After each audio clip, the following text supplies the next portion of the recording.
والروح فيها بإذن ربهم من كل أمر سلام هي حتى مطلع الفجر صدق اللہ مولانا العظیم۔ نہایت ہی واجب الاحترام مکرم و محتشم مہمانان ذی احتشام اور حاضرین و سامعین، اللہ تبارک و تعالیٰ کا بے پایاں لطف و کرم ہے کہ جس نے ہم سب کو اپنے پیارے حبیب مکرم صلی اللہ علیہ وآلہ وسلم کی امت میں پیدا فرمایا۔ آج جمعۃ الوداع ہے اور ماہ رمضان المبارک کا 2024 کا یہ آخری جمعۃ المبارک۔ ہم بڑے خوش نصیب ہیں کہ رب ذوالجلال نے ہماری زندگی میں ہمیں جمعۃ المبارک اور ماہ رمضان المبارک کی سعادت سے ہمیں مالا مال فرمائے۔ اس کا جتنا شکر ادا کریں اتنا کم ہے۔ پھر چونکہ کل لیلۃ القدر بھی آ رہی ہے، شب قدر کو ماہ رمضان المبارک کے اس آخری عشرہ کی تاک راتوں میں چھپا دیا۔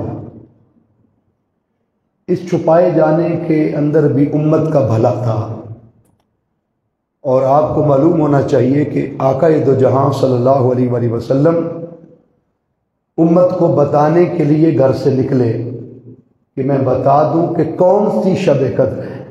حضور مینشن کرنا چاہتے تھے، آقا صلی اللہ علیہ وسلم امت کے سامنے اوکے کرنا چاہتے تھے، اس رات کو ڈیفائن کرنا چاہتے تھے آقا، اور متعارف کرانے کے لیے حضور نکلے۔ لیکن گلی میں دو بندے لڑ رہے تھے، آقا صلی اللہ علیہ وسلم واپس آ گئے۔ حضور نے فرمایا دو بندوں کی لڑائی کی وجہ سے قیامت تک میری امت سے شب قدر کو چھپا لیا گیا۔ آپ اندازہ کریں، لڑائی اللہ اور اس کے رسول کو اتنی ناپسند، اگر دو بندوں کی وجہ سے پوری امت سے اس رحمت کو چھپا دیا گیا تو پھر اندازہ کریں اگر گھر گھر لڑائی ہو، گلی گلی لڑائی ہو، ہر دکان پر لڑائی ہو، ہر جگہ لڑائی ہو، جھگڑا ہو، تو پھر یہ معاشرہ کیسے اللہ کی رحمت کو حاصل کر سکتا ہے؟ یہ وجہ ہے کہ ہم محروم رحمت الہیہ بنتے جا رہے ہیں دن بدن۔ اس کا ریزن ہمارے جھگڑے ہیں، فسادات ہیں، لڑائی ہے۔ رب نہیں چاہتا کہ بندے آپس میں ایک دوسرے کا گریبان پکڑیں اور ایک دوسرے کے اس لیے جھگڑالو انداز اپنائیں، کیونکہ یہ بو جہلی نظام تھا کہ جب وہ گھوڑے کو پانی پہلے پلانے پر جھگڑتے تھے تو 100 سال تک جنگ جاری رہتی تھی۔ کبھی گھڑ دوڑ میں کسی کا گھوڑا قبیلے کا آگے نکل جاتا تو جنگ شروع ہو جاتی، 140 سال تک جنگ جاری رہتی۔ کبھی پانی پینے پلانے پہ جھگڑا، کبھی گھوڑا آگے دوڑانے پہ جھگڑا۔ اس لیے جس گھر میں جو گھر لڑائی سے پاک ہوگا، فساد سے پاک ہوگا، دنگا مشتی سے پاک ہوگا، اور جس گھر میں چپکلش نہیں ہوگی، منہ ماری نہیں ہوگی، بدخلقی نہیں ہوگی، جہاں گالی گلوچ نہیں ہوگا، اس گھر پر اللہ کی رحمتیں اور اس کا کرم بے بہا، اس کا فضل برستا رہتا، اور اس گھر کو اس کی رحمتوں کے ساتھ نوازا جاتا رہتا۔ ایک ضمناً بات آ گئی تھی، میں نے آپ کی نظر کر دی۔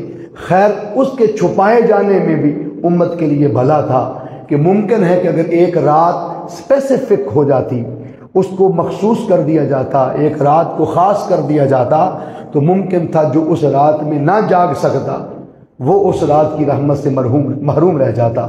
اس لیے چھپا دیا کہ چلو اسی بہانے امت کے افراد کبھی 21ویں رات کو جاگیں گے، کبھی 23ویں رات کو جاگیں گے، کبھی 25ویں رات کو جاگیں گے، کبھی 27ویں کو جاگیں گے، اس کی تلاش میں کبھی 29ویں رات کو جاگیں گے۔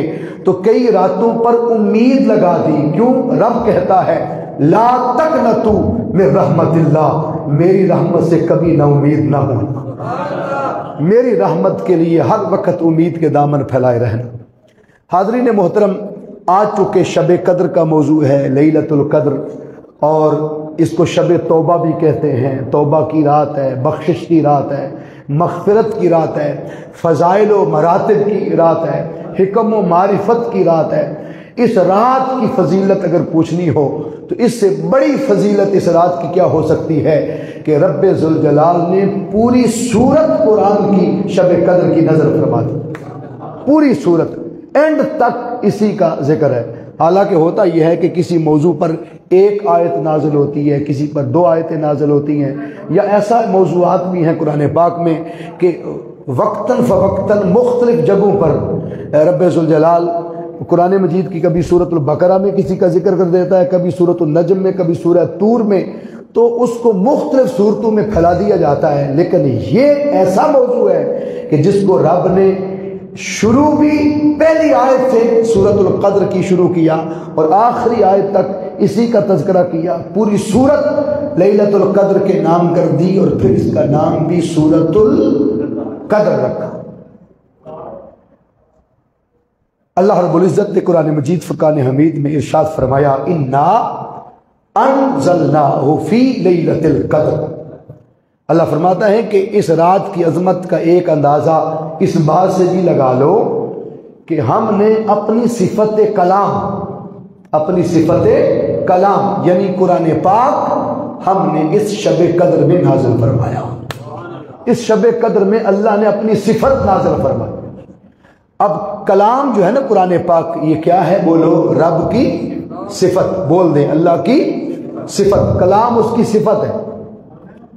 اور آپ کو معلوم ہے کہ 40 راتیں جگا کر 40 لیلہ قرآن پاک میں آیا، موسیٰ علیہ السلام کو 40 راتیں جگا کر پھر رب نے اپنی ایک صفت میں سے سوئی کے نکے کے کروڑویں حصے سے بھی کم تر تجلی ریفلیکٹ منعکس شعاع کوہ طور پر ڈالی تھی، اور اس تجلی کا ذکر اتنی کثرت سے قرآن میں آیا کہ حضرت موسیٰ علیہ السلام کا وہ پورا واقعہ اللہ نے قرآن پاک میں ذکر کر دیا کہ جب اللہ نے تجلی پھینکی کوہ طور پر منعکس شعاع، اور وہ شعاع پوری صفت نہیں تھی، صفت میں سے قاضی ثناء اللہ پانی پتی رحمت اللہ علیہ نے تفسیر مظہری میں لکھا ہے کہ اللہ نے ایک سوئی کے نکے جتنی اس صفت میں سے، اور سوئی کے نکے کے بھی پھر کروڑ حصے کریں تو کروڑویں حصے سے بھی کم تک ریفلیکٹ یعنی منعکس شعاع پھینکی، ڈائریکٹ نہیں ریفلیکٹ شعاع پھینکی۔ وہ دیکھ کر بھی خرّا موسیٰ صاعقہ، حضرت موسیٰ علیہ السلام بے ہوش ہو گئے، ثم افاقہ، پھر ہوش آیا، تب تو الیک، عرض کیا مولا میں تیری بارگاہ میں توبہ کرتا ہوں، اور توبہ اس بات پر کرتا ہوں کہ جس ذات کی صفت کی تجلی کا میں احاطہ کر نہیں سکتا تھا، اس صفت کو میں نے مانگ لیا، طلب کر لیا۔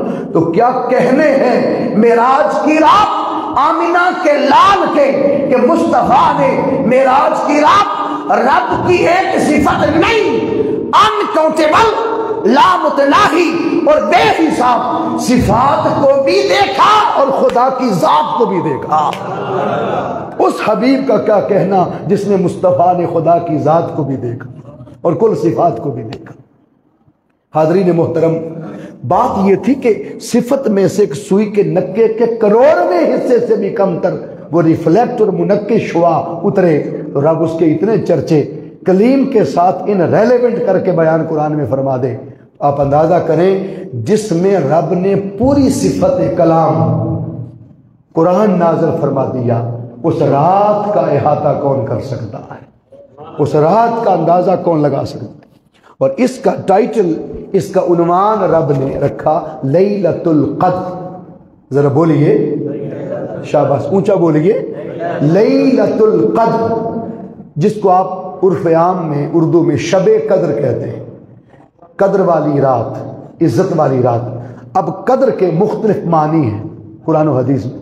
قدر کا ایک معنی ہے عزت، قدر کا ایک معنی کیا ہے؟ بولیے، عزت۔ اس کا ایک معنی ہے منزلت، یعنی منزل در منزل بلند ہونا، منزلت پانا، بلند ہونا، منزل پانا، یہ اس کے معنی ہیں۔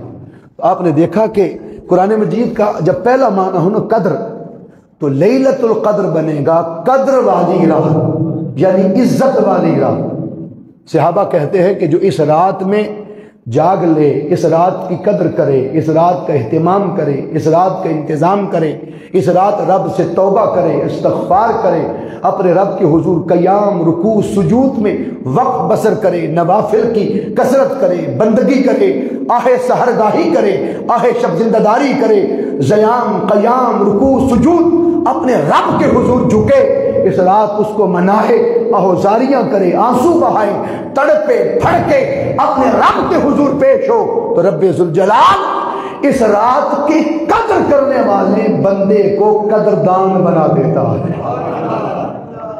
جس کی برادری میں عزت نہیں، جس کی محلے میں عزت نہیں، گھر والوں کی نظر میں عزت نہیں، معاشرے میں عزت نہیں، دکان پر ایز اے تاجر جس کی عزت نہیں، ایز اے لائر جس کی عزت نہیں، ایز اے جج جس کی عزت نہیں، ایز اے ٹیچر جس کی عزت نہیں، معاشرے کے اندر اگر وہ سمجھتا ہے کہ میں معزز نہیں کاؤنٹ ہوتا اور میرا ان لوگوں میں شمار نہیں ہوتا جن کی عزت کی جاتی ہے، تو صحابہ کہتے ہیں اس رات سے جڑ جائے، یہ خود بھی عزت والی ہے اور اس رات کی قدر کرنے والے کو رب عزت والا بنا دیتا ہے۔ وہ صبح اٹھے گا، اللہ اس کا ریگارڈ، اس کی عزت، اس کا احترام معاشرے، محلے، گھر والوں کی نظر میں بلند بالا کر دے گا، اس کی عزت کو بڑھا دے گا، اس میں فراوانی کر دے گا، اس میں وسعت کر دے گا۔ آپ کو سمجھ آئی نا کہ اس کو قدر والی رات کیوں کہتے ہیں؟ کہ یہ مصطفیٰ کی امت کو قدر والی بنا دیتی ہے، یہ نبی کی امت کے جاگنے والے آہ شب زندہ دار کو قدر والی اور عزت والی بنا دیتی ہے۔ یہ اس کا پہلا معنی تھا قدر کا۔ جب قدر کا دوسرا معنی لے منزلت، تو منزلت کہتے ہیں کہ بلند ہونا، منزل پانا، مقام پانا، حیثیت پانا، رب کے قرب کی جستجو کرنا، رب کے قرب کی بولو جستجو کرنا۔ اب یہاں سنیے، ایک حدیث پاک میں آتا ہے، حضور نبی کریم صلی اللہ علیہ وسلم نے فرمایا کہ قیامت کے دن جب اہل جنت جنت میں چلے جائیں گے، اور جو حافظ قرآن ہوگا، اس قرآن کو جس نے حفظ کیا ہوگا اور قرآن مجید پر عمل کرتا ہوگا، اس کو حکم ہوگا، جنت میں آواز آئے گی کہ قرآن کی ایک آیت پڑھ اور ایک منزل بلند ہو جا، پھر اگلی آیت پڑھ اور اگلی منزل بولو بلند ہو جا، پھر اگلی آیت پڑھ سمجھ کر قرآن کو اور بلند ہو جا۔ یوں ہر آیت پر ایک منزل، ایک مقام اس کو بلند کر دیا جاتا ہے، حتیٰ کہ اس کی 6666 آیتیں ہیں، تو اس کو جنت میں ایک حافظ قرآن کو، اس پہ عمل کرنے والے کو 6666 منزلیں، ٹیٹرا 6، اس کو مراتب اور مقام اور منزل در منزل اللہ نے درجے اور مقام عطا فرما دیے اس قرآن کی آیتیں پڑھنے والے کو۔ تو پھر چشمے زدن میں سوچو کہ جس رات میں سارے کا سارا قرآن آیا، وہ رات کتنی بڑی منزل پر پہنچا دے گی۔ اس کی ایک آیت پڑھنے والا جنت میں مقام پائے گا، اگلی آیت پڑھے گا اگلا مقام پائے گا، اگلی آیت پڑھے گا اگلا مقام پڑھے گا، جب تک وہ آیتیں قرآن کی پڑھتا جائے گا، منزل در منزل، منزل در منزل بلند ہوتا چلا جائے گا، ایٹ لیسٹ وہ اتنے بڑے رتبے پر فائز ہو جائے گا، دائیں دیکھے گا تو انبیاء کھڑے ہوں گے، بائیں دیکھے گا تو شہداء کھڑے ہوں گے۔ اتنا بلند مقام اللہ اس قرآن کے حفظ کرنے والے اور اس پر عمل کرنے والے کو عطا فرمائے گا۔ تو جس رات کے دامن میں سارا قرآن آیا، بتاؤ پھر اس رات جاگنے والے کو رب کتنی منزل عطا فرمائے گا۔ اس رات کی نسبت سے منصوبیت پانے والا، مربوطیت پانے والا، تعلق پا کے متعلقیت پانے والا جب اس رات جاگتا ہے اور رب کے حضور کریا کنا ہوتا ہے اور اپنے آنسو بہاتا ہے، تو رب ذوالجلال اسے کتنا بلند و برتر کر دیتا ہے۔ اور پھر آگے فرمایا رب ذوالجلال نے کہ ہم نے اس کے دامن میں قرآن نازل فرما دیا۔ وہ جو ایک جگہ رب نے فرمایا تھا شہر رمضان الذی انزل فیہ القرآن، وہ یہ رات آ گئی ہے رمضان کی کہ ہم نے اس ماہ رمضان میں قرآن نازل فرمایا۔ اب خیال آتا تھا ماہ رمضان میں تو 30 راتیں ہوتی ہیں، 29 راتیں ہو سکتی ہیں، 30 دن ہو سکتے ہیں، تو پورے رمضان کا ایکچول وہ ٹائم فریم ہمیں پتہ چل جائے کس وقت کس لمحے قرآن نازل ہوا، تو رب نے یہاں وہ بتا دیا کہ پہلے کہا تھا شہر رمضان الذی انزل فیہ القرآن، ماہ رمضان میں قرآن نازل فرمایا۔ اب آپ سوچتے تھے کہ ماہ رمضان میں کس دن، کس رات، کس عشرے میں، تو فرمایا آخری عشرے کی تاک رات جسے شب قدر کہتے ہیں، اس ایک رات کے دامن میں ہم نے قرآن نازل فرما دیا۔ تو ہمیں وہ رات مل گئی، ہم نے وہ رات ٹریس کر لی، ہم نے وہ لمحے پا لیے جس لمحے سارے کی ساری صفت کلام اللہ کا قرآن نازل ہو گئے۔ جب یہ بات آ گئی سمجھ، آگے فرمائے وما ادراک ما لیلۃ القدر، تمہیں کیا ادراک ہے، تمہارے شعور کو کیا خبر، تمہارا دماغ لمیٹڈ ہے اور یہ مسئلہ ان لمیٹڈ ہے، تمہارا دماغ کاؤنٹیبلٹی میں شمار میں رہتا ہے اور یہ مسئلہ ان کاؤنٹیبل ہے، کیونکہ اللہ کی صفت مخلوق نہیں ہے۔ تم مخلوق کو تو گن سکتے ہو، لیکن جو مخلوق ہی نہیں ہے اور جس صفت کلام کا تعلق خالق کے ساتھ ہے، اس کا شمار کیسے کر سکو گے کہ اس کی وسعت کتنی ہے، اس کی فضیلت کتنی ہے، اس رات کی عظمت کتنی ہے، اس رات کا مرتبہ خدا اور مصطفیٰ صلی اللہ علیہ وسلم کی نظر میں اور نگاہ میں کتنا ہے۔ اللہ فرماتا ہے وما ادراک ما لیلۃ القدر، تمہیں کیا پتا کہ اس رات کی قدر و قیمت کیا ہے، اس رات کا معیار کیا ہے، اس رات کا سٹیٹس کیا ہے، اس رات کا درجہ کیا ہے۔ میرے مولا تو خود ہی بتا دے اس رات کا درجہ کیا ہے، اس رات کی وسعت کیا ہے، شب قدر کا مقام کیا ہے، شب قدر کی حیثیت کیا ہے، شب قدر جاگنے والے کو کتنا قدردان بنا دیتی ہے، کتنی منزل پر پہنچا دیتی ہے۔ مولا تو خود اس کا ارشاد فرما، تیری بات اتھینٹک ہے، تیری بات کو اتھورائز جانا جائے گا، تیری بات گارنٹڈ ہے، تیری بات کی گارنٹی ہے۔ ہم اس کی فضیلت اور عظمت کیا بیان کریں جس کی عظمت پر پوری سورت قرآن کی رب نے نازل فرما دی۔ ہم اس کی عظمت کیا بیان کریں جس کی عظمت بتانے حضور گلی میں نکلتے ہیں اور آقا نکلتے ہیں کہ تمہیں شب قدر کے متعلق بتا دیا جائے۔ اللہ فرماتا ہے تمہیں کیا پتا کہ شب قدر کیا ہے، مولا تو بتا دے یہ کیا ہے۔ اللہ فرماتا ہے لیلۃ القدر خیر من الف شہر، یہ ایک رات 1000 مہینوں سے افضل ہے۔ کتنے مہینوں سے بولو، یہاں بڑی توجہ سے سنیے، 1000 مہینوں کی راتوں سے افضل نہیں کہا، 1000 مہینوں لیال من الف شہر نہیں فرمایا کہ 1000 مہینوں کی راتوں سے افضل ہے، نہیں فرمایا 1000 مہینوں کے دن بھی شامل کرو، رات بھی شامل کرو، اور ان 1000 مہینوں میں سال کتنے دنوں کا ہوتا ہے؟ 360 دنوں کا، اسلامی سال 360 دنوں کا، اور مہینہ ہوتا ہے سال میں کتنے مہینے ہوتے ہیں؟ بولیے 12 مہینے ہوتے ہیں، 12۔ اور اللہ فرماتا ہے کہ الف شہر یہ 12 مہینوں سے نہیں، کتنے مہینوں سے بولو؟ 1000 مہینوں سے افضل ہے۔ اب 1000 مہینے کے لیے کتنے بنیں گے؟ تو سال میں 12 مہینے، تو گویا انسان کی پوری زندگی کو شامل کر لیا گیا۔ تیری زندگی کے جتنے سال گزرے، تیری زندگی کے جتنے ماہ گزرے، زندگی کے جتنے ایام گزرے، تیری زندگی کی جتنی سانسیں گزری وہ تھوڑی ہیں، اور اس رات کی عظمت ان سے بولو زیادہ ہے۔ اس کا مسئلہ یہ ہے کہ پوری زندگی میں اس نے عمرہ بھی کیا ہوگا، پوری زندگی میں اس نے حج بھی کیا ہوگا، پوری زندگی کی نمازیں بھی پڑھی ہوں گی، پوری زندگی کے روزے بھی رکھے ہوں گے، پوری زندگی سخاوت کی بھی کی ہوگی، پوری زندگی نوافل و بندگی کی کثرت بھی کی ہوگی، ممکن ہے تہجد گزار بھی ہو، چاشت اوابین اشراق کا وہ پابند بھی ہو، اور قرآن کی کثرت سے تلاوت بھی کرتا ہو، یتیموں سے محبت بھی کرتا ہو، مسکینوں سے پیار بھی کرتا ہو، دکھیوں بیواؤں سب کے ساتھ اپنی محبت کا اظہار کرتا ہو، سب کے ساتھ پیار کرتا ہو۔ ہمارے مہمان آئے ہیں، وہ جہاں سے میں ابھی لیو کر کے آیا ہوں نا، جمعۃ المبارک یعنی عدالت گڑھا سے تشریف لائے ہیں، ویلکم کرتے ہیں، خوش آمدید کہتے ہیں، ماشاءاللہ۔ تو فرمایا لیلۃ القدر خیر من الف شہر، یہ رات کتنے مہینوں سے بہتر ہے؟ بولو 1000 مہینوں سے بہتر ہے۔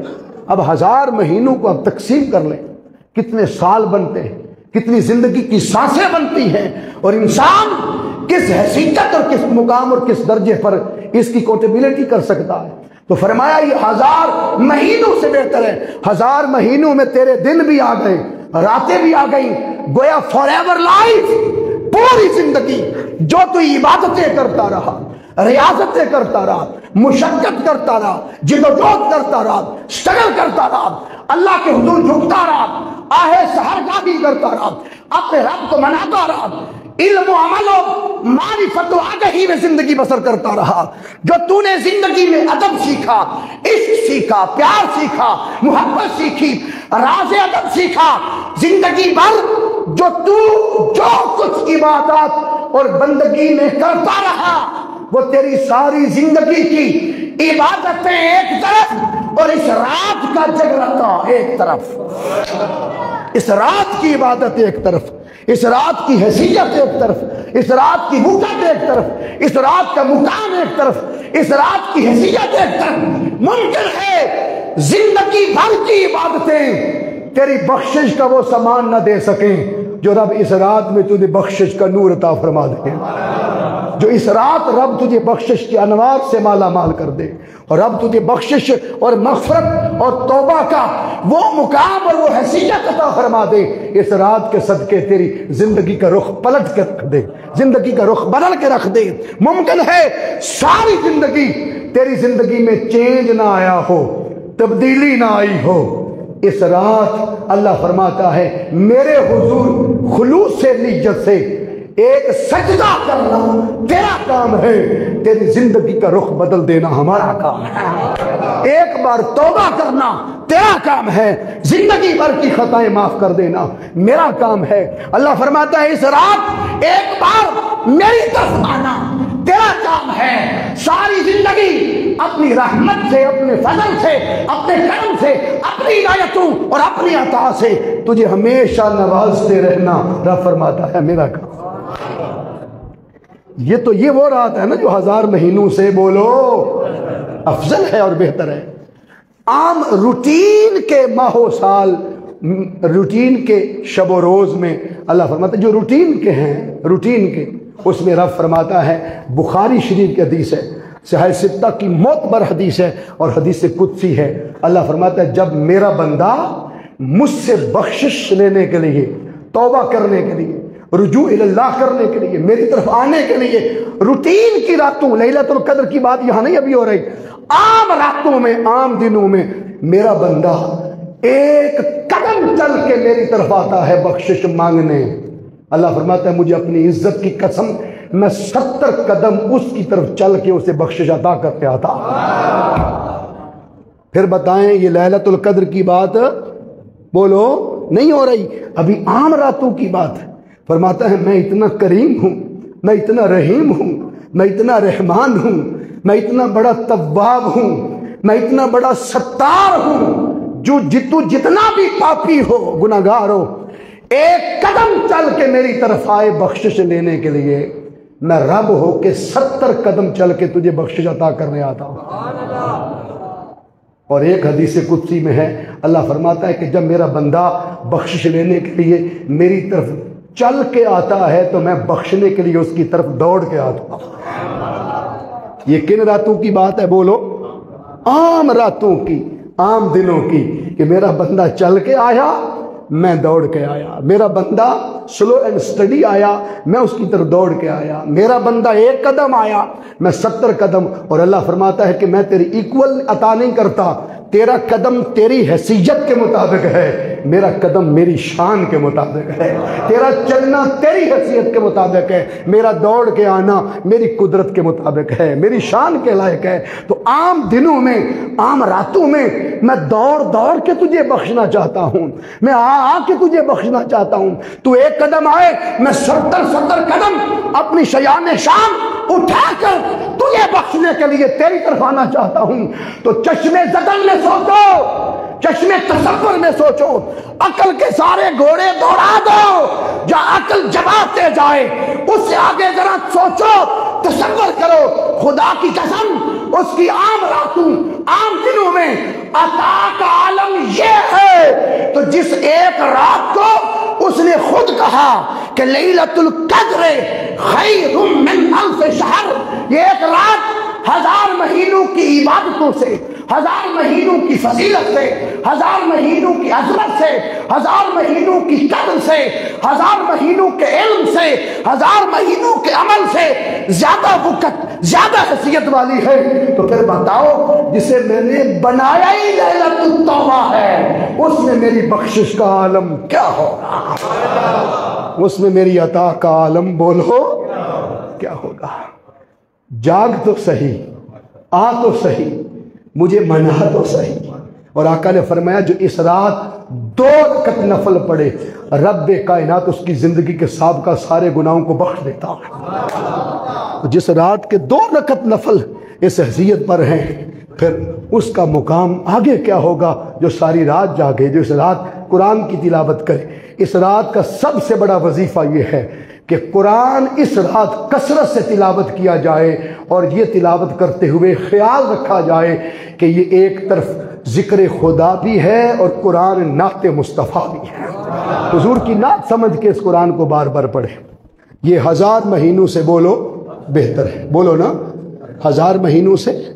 میں نے تھوڑا سا کمپیریٹیولی آپ کی نظر کیا کہ 1000 مہینوں کی ساری عبادتیں ممکن ہے کہ وہ مردود ہو جائیں۔ اللہ فرماتا ہے کہ یہ وہ رات ہے جو رات میں نے خود عطا فرمائی ہے، یہ مردود نہیں ہوتی بلکہ مقبول ہوتی ہے۔ صحابہ کرام رضوان اللہ علیہ مجمعین سوچ رہے تھے، آپس میں بیٹھ کے ڈسکس کر رہے تھے کہ اللہ نے پرانی امتوں میں ایک امتی کو 400 سال زندگی دی تھی، اور کئی ایسے بھی ہوئے جنہیں 400 سال تک عبادت کرنے کا موقع ملا، 900 سال تک عبادت کرنے کا موقع ملا۔ ہماری تو عمر ہی لمیٹڈ ہے، 60 70 سال 80 سال، تو ہم تو اتنی عبادت کر ہی نہیں سکتے۔ ڈسہارڈ ہو رہے تھے آپس میں ڈسکس کر کے کہ عبادت میں، بندگی میں وہ ہم سے آگے بڑھ گئے۔ اتنا بھی خیال آیا اور سوچ رہے تھے، ڈسکس کر رہے تھے، چک کا پردہ ہٹا، مصطفیٰ باہر آ گئے۔ حضور نے فرمایا میں نے سن لیا۔ اعلیٰ حضرت نے کہا مصطفیٰ کی سماعت پہ لاکھوں سلام۔ صحابہ کی سرگوشیاں بھی حضور سن لیتے تھے۔ آقا نے فرمایا میں نے سن لیا، تم پریشان ہو گئے ہو کہ 400 سال کی عبادتیں اللہ نے ان کو نصیب عطا فرمائی، ہماری تو عمر تھوڑی ہے، عبادت میں، مجاہدہ میں، ریاضت میں ہم ان سے کم رہ گئے۔ آقا نے فرمایا مبارک ہو، اللہ نے ماہ رمضان میں ایک ایسی رات شب قدر صرف میری امت کو دی ہے، کسی اور امت کو نہیں دی، یہ صرف میری امت کو دی ہے۔ اس رات میں، پوری رات تو پوری رات ہے، اس رات کے 2 رکعت نفل عبادت ایک طرف، ان کی زندگی کی ساری عبادتیں ایک طرف۔ اللہ اس رات کو ان کی زندگی کی عبادتوں سے بڑھا دے گا۔ وہ رات اللہ نے میری امت کو عطا فرمائی صلی اللہ علیہ وسلم۔ اور قدر کا ابھی ایک معنی آپ نے پڑھا عزت، بولیے کیا پڑھا؟ عزت۔ دوسرا پڑھا منزلت، کیا بولو؟ منزلت، یعنی درجہ بدرجہ، سٹیپ وائز اوپر جانا۔ جیسے پہلے 16واں گریڈ ہوتا ہے، پھر بندہ 17ویں پہ چلا جاتا ہے، 18ویں۔ اللہ کے ہاں بھی روحانیت کے گریڈز ہوتے ہیں، ولایت کے گریڈز ہوتے ہیں، جنت کے گریڈز اور درجات ہوتے ہیں۔ اور وہ میں نے حدیث آپ کو سنائی کہ حضور فرماتے ہیں کہ حافظ قرآن کو حکم ہوگا ایک آیت پڑھ ایک درجہ بلند ہو جا، اگلی آیت پڑھ اگلا درجہ بلند، یوں 6666 درجے تو ایک حافظ قرآن پائے گا۔ تو جس رات کے دامن میں پورا قرآن آیا، اس رات کی عزت اور قدر کا عالم کیا ہوگا؟ یہ 2 معنی۔ تیسرا معنی قدر کا، قدر کا ایک تیسرا معنی ہے، بڑا عجیب سا معنی ہے، اور آپ سنیں گے تو پریشان بھی ہوں گے، پہلے پھر پریشانی سے ہمیں نکالنا ہے آپ کو۔ قدر کا تیسرا معنی ہے کمی۔ کیا بولیے؟ کمی۔ حالانکہ اس میں تو وسعت ہوتی۔ قدر کا ایک معنی ہے کم ہو جانا، گھٹ جانا، کم پڑ جانا، ٹھیک ہے، یہ قدر کا معنی ہے۔ تنگی، کسی چیز کا تنگ پڑ جانا۔ مثال کے طور پر ابھی تھوڑی دیر میں جب آپ کی مسجد کا حال بھر جائے گا تو آپ کہیں گے حال کیا پڑ گیا؟ بولو، لوگ اتنے آ گئے کہ حال تنگ پڑ گئے۔ بڑے سے بڑا حال بھی ہو تو حال تنگ پڑ گیا، کم پڑ گئے۔ تو لوگوں کی کیپیسٹی اتنی زیادہ ہو گئی کہ مسجد کی کیپیسٹی اتنی نہیں رہی۔ اس لیے کسی جگہ کا گھٹ جانا، کم ہو جانا، کم پڑ جانا، اس کو عربی میں قدر کہتے ہیں۔ اس کو عربی میں بولو قدر کہتے ہیں۔ آگے اللہ نے فرمایا تنزل الملائکۃ والروح فیہا، اس میں یعنی اس رات میں شب قدر میں اللہ کے فرشتے اتنی کثرت سے نازل ہوتے ہیں کہ زمین تنگ پڑ جاتی ہے۔ اس کا معنی اس آیت میں ہے تنزل الملائکۃ والروح فیہا، فیہا ہا کا مرجع لیلۃ القدر ہے، ہا ضمیر کا مرجع لیلۃ القدر ہے، اور اس رات میں فرشتے اتنی کثرت سے نازل ہوتے ہیں کہ روح الامین یعنی جبرائیل امین علیہ السلام کی قیادت میں، جبریل بھی آتے ہیں، ان کی قیادت میں فرشتے آتے ہیں۔ حالانکہ جبرائیل امین روٹین میں انبیاء پر وحی لے کے آتے تھے، اور 23 سالوں میں 24,000 مرتبہ در مصطفیٰ پہ جبریل آئے، اور جو حضور کے در پر ایک بار فرشتہ آ جائے اسے قیامت تک دوبارہ موقع نہیں ملے۔ جبریل کتنی بار آئے؟ 24,000 مرتبہ، اور پھر خواہش پھر بھی رہتی تھی کہ مولا کوئی بہانہ بنا کہ زمین پر جایا کروں، پر میں شب قدر آ گئی ہے، فرشتوں کو لے جاؤ، اور آتے کہاں ہیں؟ کعبۃ اللہ سے ہو کر پھر مدینے آتے ہیں۔ 70,000 فرشتے صبح ڈیلی، 70,000 شام در مصطفیٰ پہ آتے ہیں۔ یہ انسانوں میں ہیں جو گھٹیا سوچ والے کچھ لوگ پیدا ہو گئے کہ مدینے کی لین جانا ہے، یہ مکے حج ہو جاتا ہے، اتنے پھیرے لگ جاندے نے، اتنے صفا مروا ہے، اتنے سارا کچھ ہو جاتا ہے، ادھر کیا لینے جانا ہے۔ اعلیٰ حضرت کی روح اسی مقام پر پھڑک اٹھی۔ اعلیٰ حضرت نے فرمایا کہ حاجیو آؤ شہنشاہ کا روزہ دیکھو، حاجیو آؤ بولو شہنشاہ کا، میرا خیال ہے تو عادت اور طرح پہ یہ شعر دی۔ چلو حاجیو آؤ شہنشاہ کا روزہ دیکھو،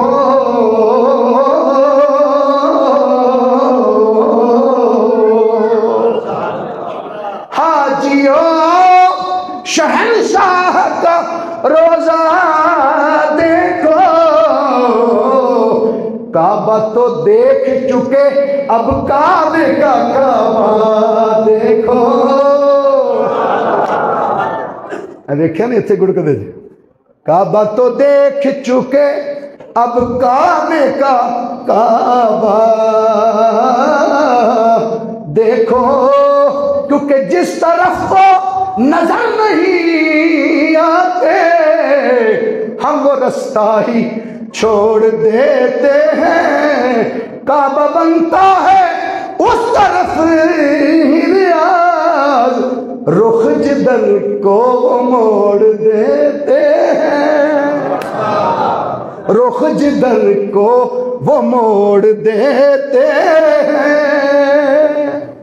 تو آپ نے دیکھا کہ حاجیوں کو اعلیٰ حضرت نے کہا کعبہ دیکھ چکے ہیں، اب ادھر چلو جس طرف کعبہ بھی ولادت مصطفیٰ کے لمحے جھک گیا تھا۔ جب کعبے کا کعبہ آ جائے تو کعبے کو بھی احترام کرنا پڑ جاتا۔ اس لیے بات کر رہا تھا کہ فرشتوں کو بھی آداب سکھائے ہیں کہ بیت المعمور سے کعبے میں جاؤ، کعبے سے در مصطفیٰ پہ جاؤ، اور حاضری دیے بغیر حضور کے روزے پر نہیں جاتے۔ کیسا انسان ہے کہ جو اپنے محبوب کے در پر جانے کی جستجو نہ کرے۔ اور آقا نے تو فرمایا من زار قبری وجبت لہو شفاعتی، جو میری قبر کی زیارت کرنے آئے میری شفاعت اس پر لازم ہو جاتی ہے۔ شفاعت مصطفیٰ سے جس نے محروم رہنا ہو وہ یہ خیال لائے کہ کعبے میں سب کچھ مل جاتا، اور جو نبی کی شفاعت چاہتا ہے اسے چاہیے کہ کعبے سے ہو کے پھر کعبے کے دروازے پر آیا کرے، در مصطفیٰ صلی اللہ علیہ وسلم پر حاضری۔ تو بات کر رہا تھا کہ فرشتے نازل ہوتے ہیں، کون بولو؟ فرشتے اترتے ہیں اتنی کثرت سے کہ بولو زمین تنگ پڑ جاتی ہے۔ فرشتوں کی کثرت نزول سے زمین کے تنگ پڑ جانے کی وجہ سے اسے لیلۃ القدر کہتے ہیں، تنگی والی رات، جس رات میں فرشتوں کی کثرت نے زمین کو تنگ کر دیا، زمین کم پڑ گئی اور فرشتے ملائکہ زیادہ۔ اور پھر جب زمین تنگ پڑ جاتی ہے تو پھر فرشتے کیسے آتے ہیں؟ وہ پروں سے پر جوڑ دے، زمین سے لے کر عرش تک